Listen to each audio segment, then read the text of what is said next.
Hello guys, welcome back to my channel start with art. So I hope आप लोग जो है exam की तैयारी कर रहे होंगे अच्छे से। एंड वीडियोस जैसे कि मैं आपके लिए थ्योरी की लेकर आ ही रही हूँ टाइमली। कुछ वीडियोस में थोड़ा सा लेट हो जाता है, बट ऑलमोस्ट थ्योरी जो है कंप्लीट हो चुकी है। एंड इसके अंदर अभी मतलब हमारा जो मेडिवल और मॉडर्न आर्किटेक्चर है, बस वही बाकी है। ठीक है, इसके बाद जो है अभी मैं इसके साथ में ही जो है मैं फोक आर्ट की सीरीज जो है वो स्टार्ट कर रही हूँ। मतलब फोक आर्ट्स हैं, ऑलमोस्ट 9-10 फोक आर्ट्स हैं, वो तो जल्दी फिनिश हो जाएंगी। ठीक है, 3-4 वीडियो के अंदर ही या फिर एक एक में मैं उन्हें कवर कर दूंगी।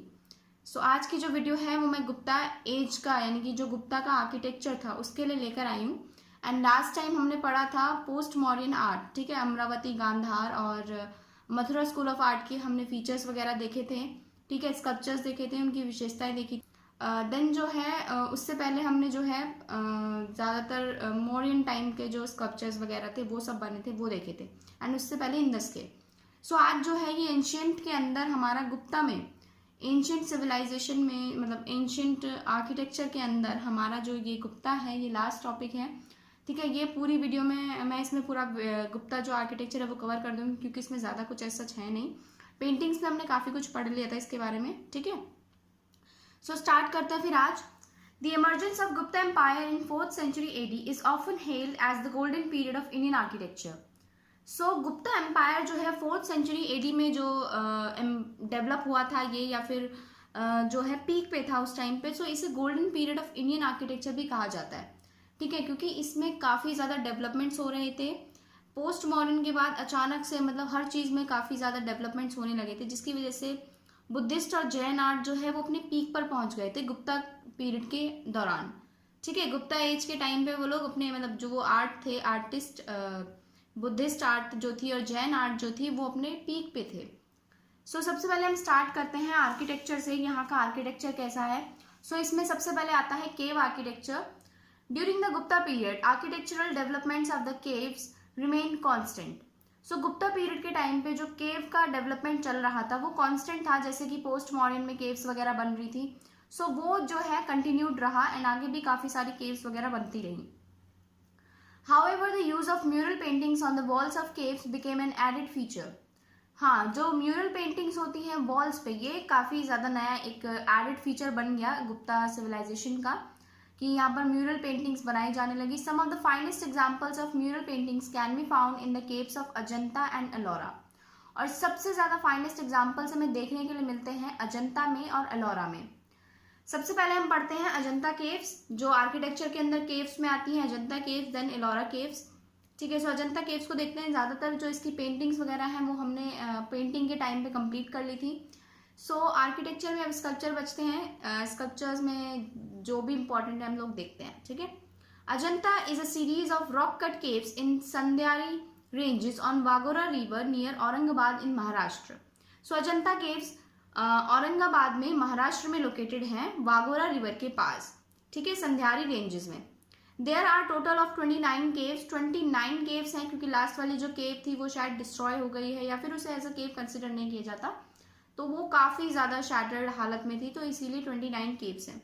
The Ajanta caves were inscribed by the Buddhist monks under the patronage of Vakatak kings, Harisena being a prominent one. जो अजंता केव्स हैं ये किसने, बुद्धिस्ट मॉन्क्स जो थे उन्होंने मतलब डेवलप की या बनाई गई, किसके पैट्रोनेज में? वाकटक किंग के। ठीक है, वाकटक किंग्स जो थे उनके पैट्रोनेज में, जिसमें हरिसेना जो है सबसे इंपॉर्टेंट वन थे। The figures in these caves were done using fresco and tempera techniques. So इसमें जो फिगर्स वगैरह जो बनी हुई हैं वो टेम्परा टेक्निक और फ्रेस्को टेक्निक से जो रिलेटेड हैं। ठीक है, the colours were obtain from local vegetation and minerals. जो कलर्स वगैरह यूज किए गए हैं वो लोकल वेजिटेशन से एंड जो मिनरल्स अवेलेबल हैं उनसे यूज किए गए। The outlines of the paintings were done in red ochre and then inside was painted. So जो आउटलाइंस हैं वो रेड ऑकर से करी गई हैं एंड देन उसके अंदर जो है कलर फिल किया गया है। One of the striking features is the absence of blue colour in the paintings. And यहाँ पर जो है ब्लू कलर की एब्सेंस आपको देखने के लिए मिलेगी। So cave number 16 is one of the most elegant specimens of cave architecture. Cave number 16 जो है काफ़ी ज़्यादा यहाँ पर अच्छे पेंटिंग्स और जो है स्कल्पचर्स आपको देखने के लिए मिलेंगे। The paintings are generally themed around Buddhism the life of Buddha and जातक, जैसे कि हमने पेंटिंग आर्किटेक्चर में पढ़ा, पेंटिंग सीरीज में पढ़ा भी है कि जो पेंटिंग्स हैं ज़्यादातर बुद्धा की लाइफ से रिलेटेड और जातक स्टोरीज जो हैं वो इसमें आपको देखने के लिए मिलेंगी।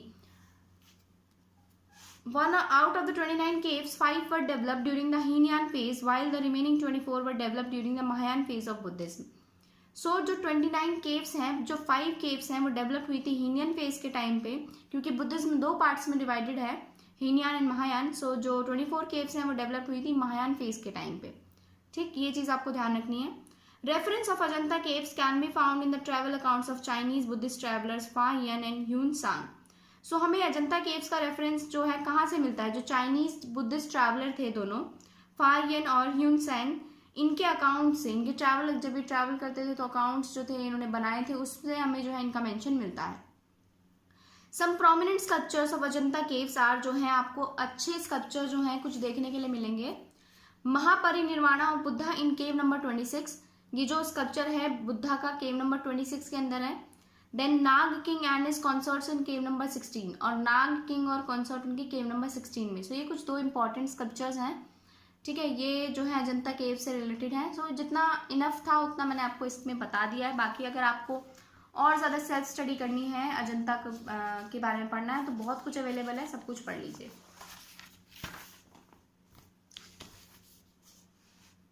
नेक्स्ट है Ellora caves. Ellora caves are another important site of the architecture. So Ellora cave जो है, इसके अलावा अजंता के अलावा जो है एलोरा इंपॉर्टेंट है। It is located nearly 100 kilometre away from Ajanta. So ये 100 किलोमीटर अवे अजंता से लोकेटेड है, यानी कि 100 किलोमीटर दूर अजंता से लोकेटेड है। Near Sahyadri ranges of Maharashtra, Maharashtra में ही लोकेटेड है एलोरा, अजंता एंड एलोरा। ठीक है, it is a group of 34 caves, 17 Brahmanical caves, 12 Buddhist caves and 5 Jain caves.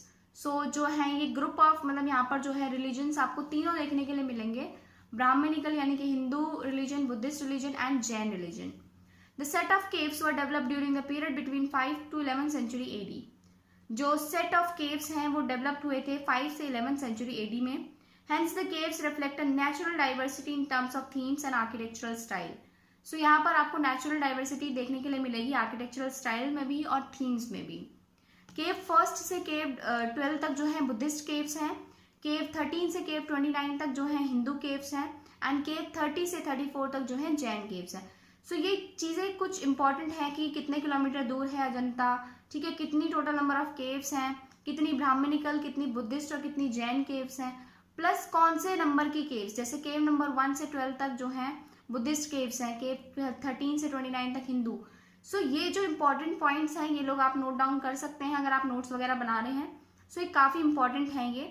And आगे चलते हैं अब हम। Some of the prominent caves in Ellora are. So कुछ प्रोमिनेंट केव्स जो इंपॉर्टेंट केव्स हैं वो हम देखते हैं एलोरा के अंदर। Cave number 10 is the Buddhist chaitya cave known as Vishwakarma cave और कारपेंटर्स केव। ठीक है, केव नंबर 10 क्या है? एक बुद्धिस्ट चैत्य है, चैत्य यानी कि जहां पर पूजा की जाती है। ठीक है, इसे विश्वकर्मा केव के नाम से भी जाना जाता है और इसे कारपेंटर्स केव भी कहा जाता है। Buddha is seated in vyakhyana mudra here and Bodhi tree is carved at his back. Buddha जो है यहाँ पर एक व्याख्यान मुद्रा होती है, ये कोई उसमें जो है बैठे हैं और उनके पीछे जो है बोधि ट्री को कार्व किया गया है। ये केव नंबर 10 है जिसको विश्वकर्मा केव के नाम से जाना जाता है, ठीक है, या फिर कारपेंटर्स केव।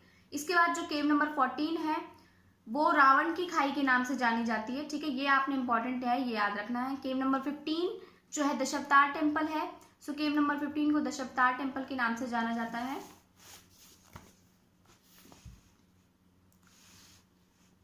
नेक्स्ट है cave number 16 is Kailash temple. Cave number 16 जो है कैलाश टेम्पल, काफी इंपॉर्टेंट जो है ये टेम्पल है, इसका नाम आपने याद रखना है। Cave number 16 Ellora Kailash temple, dedicated to lord Shiva. ये किसको डेडिकेट किया गया है? लॉर्ड शिवा को। It was developed under the patronage of Rashtrakuta king Krishna I and was carved out of Krishna first and was carved out of a monolith stone.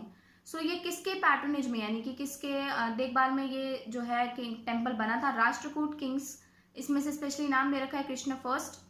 And ये जो है monolith stone यानी कि पूरे एक बड़े से पत्थर को कार्व करके बनाया गया है पूरा का पूरा टेम्पल। ठीक है, मोनोलिथ स्टोन से बना है ये टेम्पल। सो काफी डिफिकल्ट है एंड काफी इंपॉर्टेंट वन है ये। In cave number 16 there is also a sculpture on the wall of Kailash temple depicting Ravana shaking mount Kailash. So cave number 16 में आपको एक और स्कल्पचर देखने के लिए मिलेगा, रावण शेकिंग माउंट कैलाश। जो रावण है माउंट कैलाश को हिलाते हुए उसका एक स्कल्पचर बनाया गया है, वो आपको देखने के लिए मिलेगा। It is considered one of the master pieces of Indian sculptures. So ये जो है कंसिडर किया जाता है सबसे one of the master pieces of Indian sculptures, क्योंकि ये पूरा का पूरा जो है मोनोलिथ स्टोन के ऊपर कार्व वगैरह किया गया है, तो ये काफी इंपॉर्टेंट है। रावण शेकिंग माउंट कैलाश जो है ये एक मास्टरपीस है इंडियन स्कल्पचर्स के अंदर। नेक्स्ट इसमें जो है केव नंबर 21 का जो फेमस टेम्पल है, रामेश्वर टेम्पल है केव नंबर 21 में। And then 2 famous Jain caves are Indra Sabha जो केव नंबर 32 में है, एंड जगन्नाथ सभा जो केव नंबर 33 में है। सो ये कुछ इंपॉर्टेंट केव्स हैं जिस नाम से जानी जाती है उस नाम से आप लोग याद कर लेना, ठीक है। सो अजंता एंड एलोरा केव्स के बारे में इतना। सो अब हम बढ़ते हैं बाघ केव के बारे में। Located on the bank of बाघ रिवर इन मध्य प्रदेश। बाघ केव्स कहाँ पर लोकेटेड है? मध्य प्रदेश के अंदर लोकेटेड है और बाघ रिवर के पास लोकेटेड है, ठीक है। It is a group of 9 Buddhist caves developed around 6th century AD। ये ग्रुप है एक 9 बुद्धिस्ट केव्स का ये ग्रुप है जो कि 6th सेंचुरी AD के आसपास जो है बनी थी। It is architecturally very similar to the Ajanta caves, ठीक है। आर्किटेक्चरली जो है ये काफी ज्यादा सिमिलर है अजंता केव्स के। These are the group of 9 rock cut mountains. One of the most notable features of the Bagh caves is mural paintings made in tempera technique. So सबसे ज्यादा नोटेबल फीचर क्या है यहाँ का कि जो बाघ केव्स हैं टेम्परा टेक्निक में यहाँ पर जो है पेंटिंग्स जो है म्यूरल यानी कि दीवार पर जो पेंटिंग्स हैं वो बनाए गए हैं, ठीक है। एंड ये ज्यादातर आर्किटेक्चरली ये सिमिलर किससे हैं? अजंता केव्स से।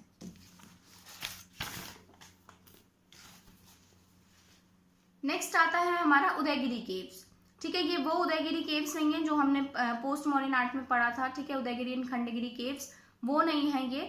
It is located in Vidisha Madhya Pradesh. ये मध्य प्रदेश में लोकेटेड है, ठीक है। In early 5th century AD under the patronage of Chandragupta second. Chandragupta second के पैट्रोनेज में जो है ये केव्स बनी, उदयगिरी केव्स, जो कि मध्य प्रदेश में लोकेटेड हैं। It is famous for having numerous sculptures on the hill walls. So इसमें काफी ज्यादा स्कल्पचर्स हैं, ये इसीलिए फेमस है। द स्कल्पचर ऑफ वराह और boar incarnation of Vishnu is notable. So यहाँ पर जो है वराह का स्कल्पचर है, यानी कि जो विष्णु भगवान ने अवतार लिया था, ठीक है, बोर के रूप में। सो उसका जो स्कल्पचर है वो काफी ज्यादा नोटेबल है, सो इसीलिए ये फेमस है। The caves have one of the Hindu sculptures is also cave dedicated to Shiva, Narasimha and Narayana. So ये केव्स किसको डेडिकेट की गई हैं? शिव को, नरसिम्हा को और नारायण को ये डेडिकेट की गई हैं। एंड ये जो है ज्यादातर स्कल्पचर्स के लिए ही फेमस है, Udayagiri caves in Madhya Pradesh. Next है मंडपेश्वर केव्स। सो ये सारा हम केव्स के बारे में पढ़ रहे हैं। अभी कुछ इंपॉर्टेंट केव्स हैं जो कि गुप्ता टाइम पीरियड पर डेवलप हुई थी, बन रही थी। Located in Borivali near Mumbai and also known as Montpezir caves. So Mandapeshwar caves को मोंटपेरिड केव्स के नाम से भी जाना जाता है। And it was developed in late Gupta period as a Brahmanical cave. ये लेट गुप्ता पीरियड में डेवलप हुई थी, एज अ ब्राह्मणिकल केव ये डेवलप हुई हैं। However it was later converted into Christian caves. And बाद में इन्हीं क्रिश्चियन केव्स में कन्वर्ट कर दिया गया, तभी इसका नाम जो है मोंटपेरिड केव्स भी है, ठीक है। Mandapeshwar caves in Mumbai. The remains of the site include sculptures of Nataraja, Sadashiva and Ardhanarishvara. So जो हमें यहाँ से रिमेन्स वगैरह मिले हैं उसमें जो है स्कल्पचर्स मिले हैं हमें नटराज का, शिव का और Ardhanarishvara. The church and its graveyard are situated above the cave. और जो चर्च है और उसका ग्रेवयार्ड है वो केव के ऊपर सिचुएटेड है, ठीक है। सो केव्स के बारे में इतना ही। एंड लास्ट हमारा जो टॉपिक बचता है इसमें स्तूपास बनता है, क्योंकि जो पोस्ट मॉडर्न था वो पीक पे चल रहा है, मतलब जो आर्किटेक्चर था पीक पे था उस टाइम पे स्तूपास का, ठीक है। सो गुप्ता एज में जो है हमें रैपिड डिक्लाइन देखने के लिए मिलेगा स्तूपास के डेवलपमेंट में। However Dhamek stupa at Sarnath near Varanasi is a fine example of stupa develop during this period. So Dhamek stupa near Sarnath, ठीक है, मतलब वाराणसी में है, ये जो है एक फाइनेस्ट एग्जाम्पल हमें देखने के लिए मिलता है गुप्ता पीरियड से। बाकी डिक्लाइन हो गया था, जो मेन मैंने स्तूपा का स्ट्रक्चर वगैरह है जो आपको लास्ट वीडियो में कवर करवा दिया था। जिसने भी वो वीडियोस नहीं देखी हैं पहले वही कवर करें, उसके बाद आप इस वीडियो पर आएँ, तभी आपके काफ़ी सारे डाउट्स जो हैं क्लियर हो पाएंगे। नेक्स्ट है हमारा स्कल्पचर्स।